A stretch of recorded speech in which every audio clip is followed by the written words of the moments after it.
हाँ तो hello everyone, कैसे हैं आप सभी। उम्मीद करते हैं मस्त होंगे, स्वस्थ होंगे और बेहतरीन तरीका से अपना पढ़ाई करेंगे। तो दोस्तों, आज के इस वीडियो में हम आपके लिए लाए हैं जो कि बहुत ही ज़्यादा बेहतरीन और इससे भर भर के प्रश्न आते हैं। कि क्या प्रश्न आते हैं? नियंत्रण एवं समन्वय चैप्टर से।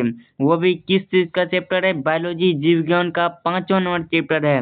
बायोलॉजी जीव विज्ञान का 5वां नंबर चैप्टर का नाम क्या है? तो आप कहेंगे नियंत्रण एवं समन्वय। तो इस चैप्टर का आज हम करने वाले हैं शुरुआत। तो आप लोग जल्दी से जल्द लाइव सेशन में जुड़ जाइए और इस वीडियो को जितना ज़्यादा हो सके उतना ज़्यादा शेयर कीजिए धमाकेदार तरीका से। सबसे पहले आपको करना क्या है? शेयर कर देना है, ठीक ना। तो चलिए आप लोग भर भर के शेयर कर दीजिए और हम भी इधर व्हाट्सएप जितना भी ग्रुप है सब में शेयर कर देते हैं सबसे पहले। तो चलिए हम शेयर कर देते हैं। तो आप सब बता दीजिए कि 7 बजे आपका डेली जो है कि शाम में लाइव चलता है, ठीक ना। कब चलता है? डेली शाम में 7 बजे आपका क्लास होता है। तो आप लोग इस टाइम को फिक्स कर लीजिए, करना है तो करना है, ठीक ना। तो चलिए हम करने वाले हैं, अब शुरुआत कर ही देते हैं। तो चलिए 5वां नंबर चैप्टर का प्रश्न नंबर 1 से देखते हैं।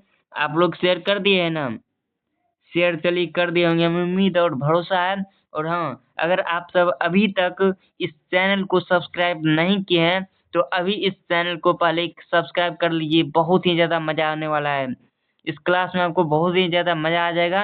तो सबसे पहले आप लोग सब्सक्राइब कर लीजिए, लाइक और शेयर, ठीक है ना। तो चलिए हम करते हैं पहला नंबर प्रश्न से इस क्लास को शुरुआत।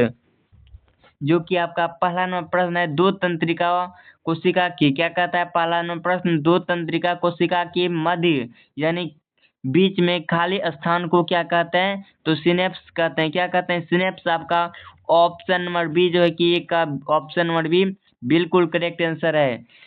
क्या हो जाएगा? सिनेप्स। आपका ऑप्शन नंबर बी। दो तंत्रिका कोशिका के मध्य खाली स्थान को क्या कहते हैं? सिनेप्स कहते हैं। अगला प्रश्न देखते हैं, दूसरा नंबर कहता है, क्या कहता है? मस्तिष्क का कौन सा भाग शरीर की स्थिति तथा संतुलन का अनुरक्षण करता है?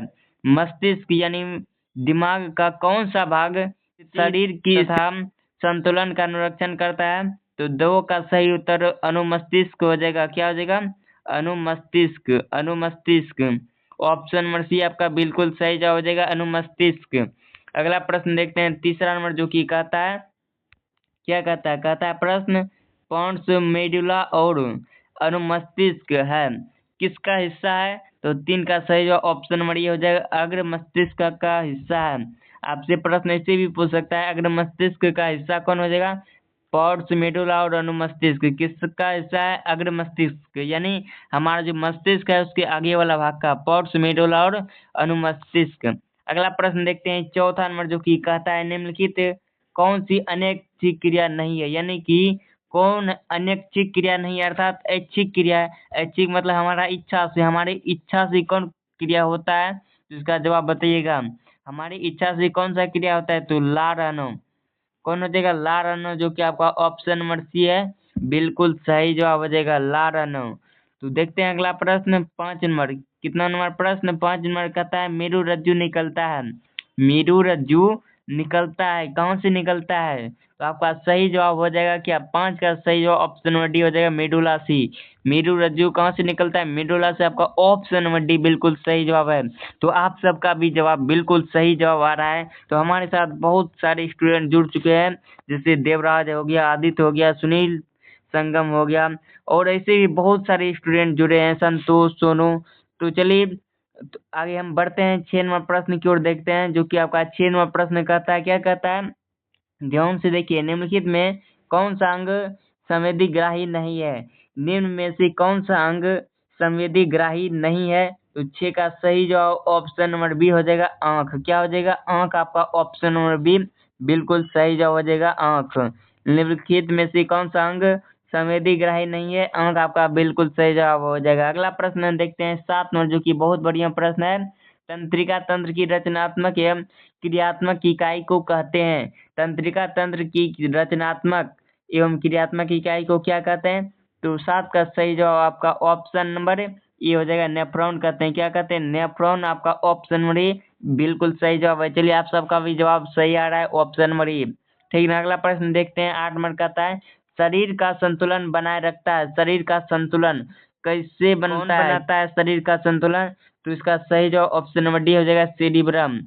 सेरिब्रम जो है कि क्या करता है, इसका काम क्या है, तो शरीर का संतुलन बनाए रखना, ठीक है ना। शरीर का संतुलन बनाए रखता है कौन, सेरिब्रम। आपका ऑप्शन नंबर डी 8 का बिल्कुल सही जवाब है, ऑप्शन नंबर डी। अगला प्रश्न देखते हैं, 9 नंबर कहता है, क्या कहता है, मानव शरीर की सबसे लंबी कोशिका है, मानव शरीर की सबसे लंबी कोशिका कौन हो जाएगा, मानव शरीर की सबसे लंबी कोशिका कौन सी है, तो 9 का सही जवाब ऑप्शन नंबर सी हो जाएगा, पीसी कोशिका। मानव शरीर की सबसे लंबी कोशिका कौन हो जाएगा, पीसी कोशिका। आपका ऑप्शन नंबर सी बिल्कुल सही जवाब हो जाएगा, पीसी कोशिका। मानव शरीर की सबसे लंबी कोशिका पीसी कोशिका, आपको याद कर लेना है। अगला प्रश्न 10 नंबर कहता है, बहुत ही ज्यादा प्यारा क्वेश्चन है, मानव मस्तिष्क का औसत भार कितना होता है, मानव के मस्तिष्क का औसत भार कितना होता है, इसका जवाब बताइएगा। मानव के मस्तिष्क का औसत भार कितना होता है, कितना होता है, 1400 ग्राम। वाह, बिल्कुल सही जवाब है, 1.4 kg। ऑप्शन नंबर सी जो है कि आपका बिल्कुल सही जवाब है, 10 का ऑप्शन नंबर सी, 10 का ऑप्शन नंबर सी। तो चलिए अगला प्रश्न देखते हैं, 11 नंबर प्रश्न, जो कि 11 नंबर प्रश्न कहता है, क्या कहता है, मस्तिष्क उत्तरदायी है, मस्तिष्क उत्तरदायी है किसके लिए, मस्तिष्क का काम क्या क्या है, तो आपको याद रखना है, हृदय स्पंदन करना, शारीरिक संतुलन बनाए रखना और सोचना,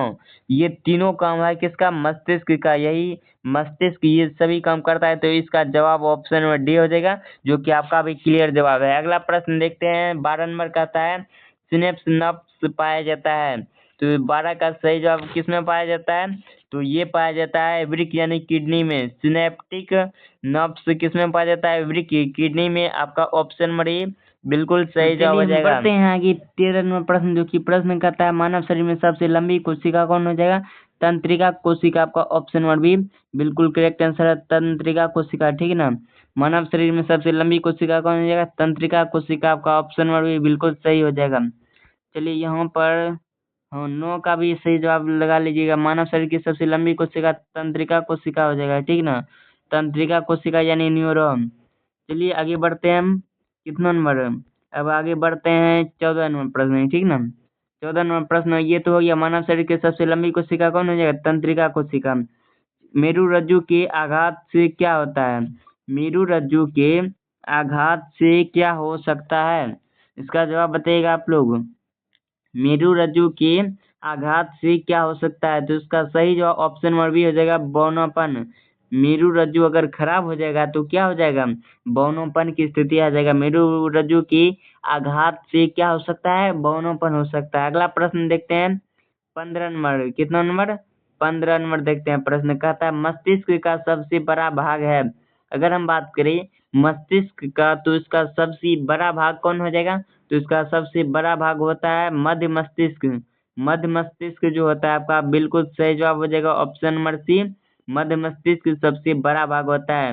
मस्तिष्क का सबसे बड़ा भाग कौन हो जाएगा, मध्य मस्तिष्क, यानी 15 का correct answer option number C हो जाएगा, जो कि आप सबका भी जवाब बिल्कुल सही आ रहा है। तो चलिए हम बढ़ते हैं आगे 16 नंबर प्रश्न, जो कि 16 नंबर प्रश्न कहता है, क्या कहता है, तो ध्यान से सुनिए, कहता है पादप हार्मोन का, क्या कहता है, पादप हार्मोन का एक उदाहरण है, पादप हार्मोन का एक उदाहरण कौन हो जाएगा, तो बताइए आप लोग जवाब, पादप हार्मोन का एक उदाहरण कौन हो जाएगा, तो 16 का सही जवाब ऑप्शन नंबर हो जाएगा IAA। पादप हार्मोन का एक उदाहरण कौन हो जाएगा, IAA। अगला प्रश्न 17 नंबर कहता है, क्या कहता है, पादप हार्मोन कहलाते हैं, पादप हार्मोन क्या कहलाते हैं, तो पादप हार्मोन फाइटो हार्मोन कहलाते हैं, क्या कहलाते हैं, पादप हार्मोन फाइटो हार्मोन कहलाते हैं, जो कि आपका ऑप्शन और भी बिल्कुल सही जवाब हो जाएगा। अगला प्रश्न देखते हैं 18 नंबर प्रश्न और अंतिम प्रश्न, कहता है वह हार्मोन जो पौधों में कोशिका विभाजन को रोकता है, वैसा हार्मोन जो पेड़ पौधा में कोशिका विभाजन, कोशिका को टूटने से रोकता है, उसको क्या कहते हैं, तो ध्यान से सुनिएगा, उसको एब्सिसिक एसिड कहते हैं, एब्सिसिक अम्ल या एसिड, जो कि आपका ऑप्शन नंबर डी में दिया हुआ है। तो आप सबका भी जवाब बिल्कुल सही जवाब आ रहा है, एब्सिसिक एसिड। तो चलिए यहीं पर हम करते हैं इस क्लास को समाप्त, मिलते हैं फिर अगले वीडियो में, अगले क्लास में बहुत ही बेहतरीन तरीका से। तो आप लोग बहुत बहुत धन्यवाद शुरू से लेकर अंत तक जुड़ने के लिए। जय हिंद, वंदे मातरम, हंसते रहिए, मुस्कुराते रहिए, खाते रहिए, पीते रहिए, मस्त रहिए और तंदुरुस्त रहिए। जय हिंद, वंदे